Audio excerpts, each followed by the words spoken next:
Hello all, welcome to Cyra Learnings. ഇന്നത്തെ നമ്മൾ വീഡിയോയിൽ ഡിസ്കസ് ചെയ്യുന്ന ഏരിയ എന്ന് പറയുന്നത് security premium account and buyback of shares ആണ്. പലതവണ ക്വസ്റ്റ്യൻ ചോദിച്ചിട്ടുള്ള ഒരു ഏരിയ ആണ് സെക്യൂരിറ്റി പ്രീമിയം അതുപോലെ തന്നെ ബൈബാക്ക് ഓഫ് ഷെയർസും. ഇന്നത്തെ ക്ലാസ്സിൽ കവർ ചെയ്യുന്ന ഏരിയാസ്, ഇന്നത്തെ വീഡിയോയിൽ കവർ ചെയ്യുന്ന ഏരിയാസ് എന്ന് പറയുന്നത് സെക്യൂരിറ്റി പ്രീമിയം റിസർവ്, അതെന്തൊക്കെ പർപ്പസിന് വേണ്ടി യൂട്ടിലൈസ് ചെയ്യാൻ പറ്റും, ബൈബാക്ക് ഓഫ് ഷെയർസ് അതിന്റെ സോഴ്സ്, ഏതൊക്കെ ഫണ്ട് ഉപയോഗിച്ചിട്ട് ഷെയർസ് ബൈബാക്ക് ചെയ്യാൻ പറ്റും, കണ്ടീഷൻസ് ഓഫ് ബൈബാക്ക്, ബൈബാക്കിലുള്ള റെസ്ട്രിക്ഷൻസ്, ബൈബാക്കിന്റെ അഡ്വാൻറ്റേജ്, ഇത്രയാണ് ഇന്നത്തെ ക്ലാസ്സിൽ ഡിസ്കസ് ചെയ്യുന്നത്.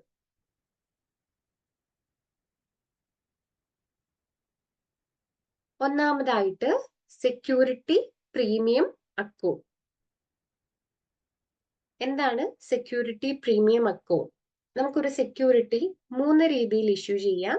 Issued at par, issued at discount, issued at premium. 10 രൂപ വിലയുള്ള സെക്യൂരിറ്റി 10 രൂപയ്ക്ക് തന്നെ, അതായത് എന്താണോ ഫേസ് വാല്യൂ അതേ തുകയ്ക്ക് തന്നെ ഇഷ്യൂ ചെയ്യുന്നതിനെയാണ് ഇഷ്യൂഡ് അറ്റ് പാർ എന്ന് പറയാം. ഇനി അതിന്റെ ഫേസ് വാല്യൂവിനേക്കാൾ കുറഞ്ഞ ഒരു വിലയിലാണ് ഇഷ്യൂ ചെയ്യുന്നതെങ്കിൽ അതിനെ ഇഷ്യൂഡ് അറ്റ് ഡിസ്കൗണ്ട് എന്ന് പറയുന്നു. 10 രൂപയുടെ സെക്യൂരിറ്റി 8 രൂപയ്ക്ക് ഇഷ്യൂ ചെയ്താൽ അത് ഇഷ്യൂഡ് അറ്റ് ഡിസ്കൗണ്ട് ആണ്. ഫേസ് വാല്യൂവിനേക്കാൾ ഹയർ ആയിട്ടുള്ള ഒരു പ്രൈസിന് അത് സെല്ല് ചെയ്യുന്നതിനെയാണ് ഇഷ്യൂഡ് അറ്റ് പ്രീമിയം എന്ന് പറയാം. 10 രൂപയുടെ സെക്യൂരിറ്റി 15 രൂപയ്ക്ക് വിറ്റാൽ അത് ഇഷ്യൂഡ് അറ്റ് പ്രീമിയം ആണ്. അപ്പൊ ഇങ്ങനെ പ്രീമിയത്തിൽ ഇഷ്യൂ ചെയ്യുന്ന സെക്യൂരിറ്റി അത് കളക്ട് ചെയ്യുന്ന അല്ലെങ്കിൽ അതിനെ റെപ്രസെന്റ് ചെയ്യുന്ന അക്കൗണ്ട് ആണ് സെക്യൂരിറ്റി പ്രീമിയം അക്കൗണ്ട് എന്ന് പറയുന്നത്. ഒരു കമ്പനി അതിന്റെ ഒരു കമ്പനിയുടെ ഷെയറിന്റെ ഫേസ് വാല്യൂവിനേക്കാൾ ഹയർ പ്രൈസിൽ ഒരു സെക്യൂരിറ്റി ഇഷ്യൂ ചെയ്യുമ്പോൾ ആ കിട്ടുന്ന ക്യാഷ് അത് റെപ്രസെന്റ് ചെയ്യുന്ന അക്കൗണ്ട് ആണ് സെക്യൂരിറ്റി പ്രീമിയം അക്കൗണ്ട് എന്ന് പറയാം.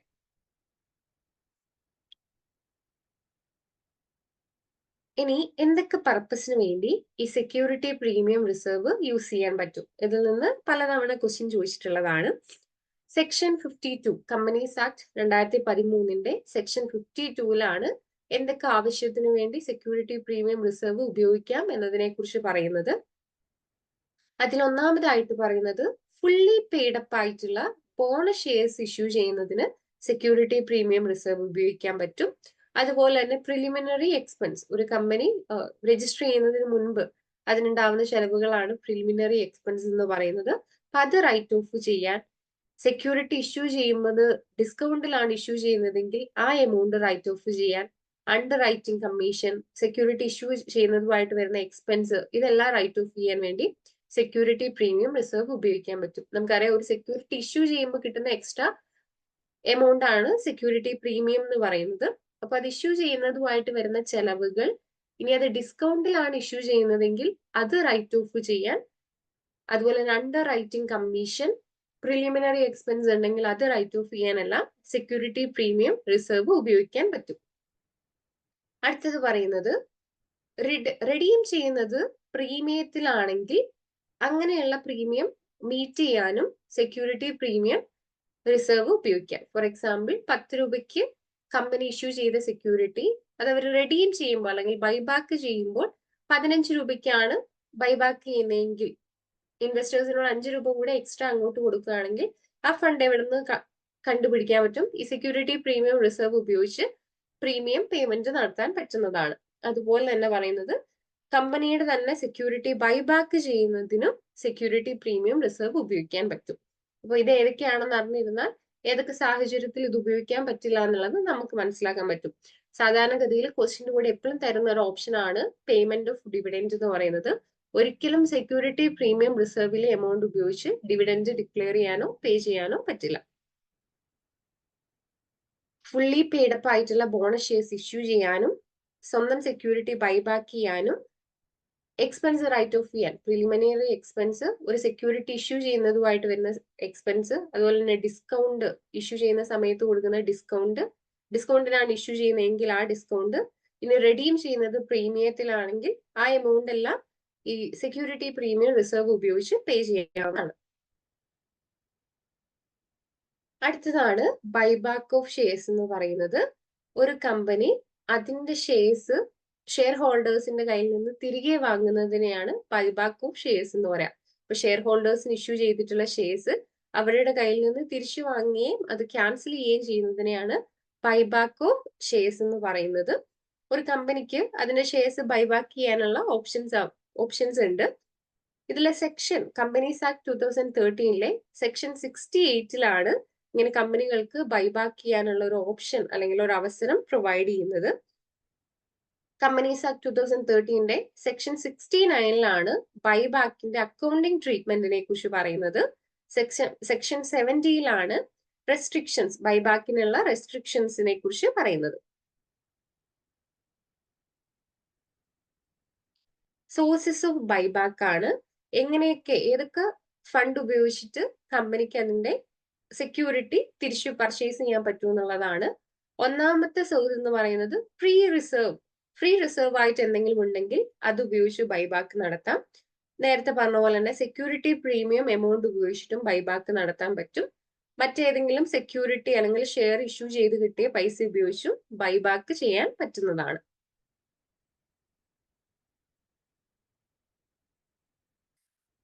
ബൈബാക്കിന്റെ കണ്ടീഷൻസ് ആണ്. ഇതും ഇമ്പോർട്ടന്റ് ആണ്. അതിൽ ഒന്നാമതായിട്ട് പറയുന്ന കണ്ടീഷൻ എന്ന് പറയുന്നത് ബൈബാക്ക് ചെയ്യാനുള്ള ഓപ്ഷൻസ് അതിന്റെ ആർട്ടിക്കിൾ ഓഫ് അസോസിയേഷനിൽ പറഞ്ഞിട്ടുണ്ടായിരിക്കണം. ആർട്ടിക്കിൾ ഓഫ് അസോസിയേഷനിൽ പറഞ്ഞിട്ടുണ്ടെങ്കിൽ അല്ലെങ്കിൽ പെർമിറ്റഡ് ആണെങ്കിൽ മാത്രമേ ഷെയർസ് ബൈബാക്ക് ചെയ്യാൻ പറ്റുള്ളൂ. രണ്ടാമതായിട്ട് പറയുന്ന പോയിന്റ് എന്ന് പറയുന്നത് ബൈബാക്ക് ചെയ്യാൻ പോകുന്ന shares paid up capital, reserve, free reserve, security premium ഇതിന്റെ മൂന്നിന്റെയും ടോട്ടലിന്റെ 10% വരെയാണെങ്കിൽ ബോർഡ് റെസൊല്യൂഷൻ പാസ്സാക്കിയാൽ മാത്രമേ ഷെയർസ് ബൈബാക്ക് ചെയ്യാൻ അല്ലെങ്കിൽ സെക്യൂരിറ്റി ബൈബാക്ക് ചെയ്യാൻ പറ്റുള്ളൂ. Paid up capital, reserve, free reserve, security premium ഈ മൂന്നിന്റെയും ടോട്ടലിന്റെ 10% വരെയാണ് ബൈബാക്ക് ചെയ്യുന്നതെങ്കിൽ ബോർഡ് റെസൊല്യൂഷൻ പാസ്സാക്കിയിട്ടുണ്ടാവണം. ഇനി paid up capital, free reserve, security premium ഈ മൂന്നിന്റെയും ടോട്ടലിന്റെ 25% വരെയാണ് ബൈബാക്ക് ചെയ്യുന്നതെങ്കിൽ സ്പെഷ്യൽ റെസൊല്യൂഷൻ പാസ്സാക്കിയിട്ടുണ്ടായിരിക്കണം. 25% വരെയാണെങ്കിൽ നിർബന്ധമായിട്ടും സ്പെഷ്യൽ റെസൊല്യൂഷൻ പാസ്സാക്കിയാൽ മാത്രമേ ബൈബാക്ക് ആയിട്ട് പ്രൊസീഡ് ചെയ്യാൻ പറ്റുള്ളൂ.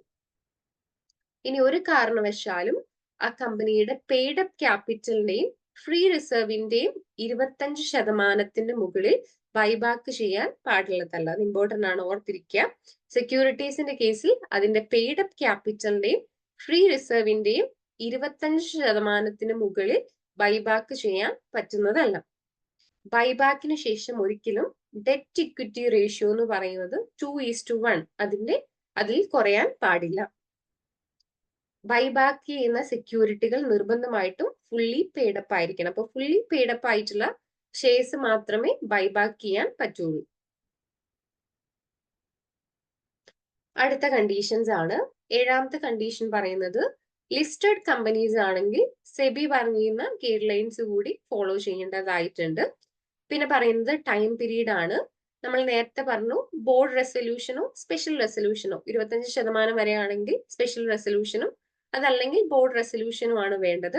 അപ്പം അങ്ങനെയുള്ള റെസൊല്യൂഷൻ പാസ്സാക്കി 1 വർഷത്തിനുള്ളിൽ നിർബന്ധമായിട്ടും ബൈബാക്ക് കംപ്ലീറ്റ് ചെയ്തിട്ടുണ്ടായിരിക്കണം. ഇങ്ങനെ കളക്ട് ചെയ്തിട്ടുള്ള ഷെയർസ് അല്ലെങ്കിൽ സെക്യൂരിറ്റി 7 ദിവസം കൊണ്ട് ഫിസിക്കലി ഡിസ്ട്രോയ് ചെയ്യുകയും അല്ലെങ്കിൽ നശിപ്പിക്കുകയും ചെയ്യണം. ബൈബാക്ക് ചെയ്തതിന് ശേഷം 6 മാസത്തിനുള്ളിൽ വേറെ പുതിയ സെക്യൂരിറ്റികൾ ഇഷ്യൂ ചെയ്യുന്നത് അനുവദിക്കുന്നതല്ല. പക്ഷേ ബോണസ് ഷെയർസ് ഇഷ്യൂ ചെയ്യാനും എംപ്ലോയി സ്റ്റോക്ക് ഓപ്ഷൻ അതുപോലെ തന്നെ ഡെപ്റ്റിനെ പ്രിഫറൻസ് ഷെയർസിലേക്ക് കൺവേർട്ട് ചെയ്യുക, കൺവേർഷൻ ഇതൊക്കെ പോസിബിൾ ആണ്. അല്ലാതെ ഫ്രഷ് ആയിട്ട് ഒരു പുതിയ സെക്യൂരിറ്റി ഇഷ്യൂ ചെയ്യാൻ പറ്റില്ല 6 മാസത്തിന്റെ കാലയളവിനുള്ളിൽ. ബോണസ് ഷെയർസ് ഇഷ്യൂ ചെയ്യാനോ എംപ്ലോയി സ്റ്റോക്ക് ഓപ്ഷൻ അതുപോലെയുള്ള കൺവേർട്ട് ചെയ്യുന്ന കേസുകൾ ഇതൊന്നും എക്സെപ്ഷൻസ് അല്ല. ബാക്കിയുള്ള ഫ്രഷ് ഇഷ്യൂസ് ഒന്നും അലൗഡ് അല്ല. ഒരിക്കൽ ബൈബാക്ക് ഓഫ് സെക്യൂരിറ്റി ഓഫർ ചെയ്തിട്ടുണ്ടെങ്കിൽ അത് വിഡ്രോ ചെയ്യാൻ പറ്റുന്നതല്ല. കമ്പനി ബൈബാക്ക് എന്നൊരു ഓപ്ഷൻ മുന്നോട്ട് വെച്ചിട്ടുണ്ടെങ്കിൽ പിന്നീട് അത് അനൗൺസ് ചെയ്തിട്ടുണ്ടെങ്കിൽ അത് വിഡ്രോ ചെയ്യുന്നത് പോസിബിൾ അല്ല. പിന്നെ ഏറ്റവും ഇമ്പോർട്ടന്റ് ആയിട്ടുള്ള പോയിന്റ് എന്ന് പറയുന്നത് ബാങ്കുകളിൽ നിന്നോ ഫിനാൻഷ്യൽ ഇൻസ്റ്റിറ്റ്യൂഷനിൽ നിന്നോ മേടിച്ച പണം ഉപയോഗിച്ച് ലോൺ എടുത്ത പണം ഉപയോഗിച്ച് ഒരിക്കലും ബൈബാക്ക് ചെയ്യാൻ പാടുള്ളതല്ല. അല്ലെങ്കിൽ ഫിനാൻഷ്യൽ ഇൻസ്റ്റിറ്റ്യൂഷനിൽ നിന്നോ ബാങ്കുകളിൽ നിന്നോ വാങ്ങിയിട്ടുള്ള കടമെടുത്തിട്ടുള്ള പണം ഒരിക്കലും ബൈബാക്കിന് ഉപയോഗിക്കാൻ പറ്റുന്നതല്ല.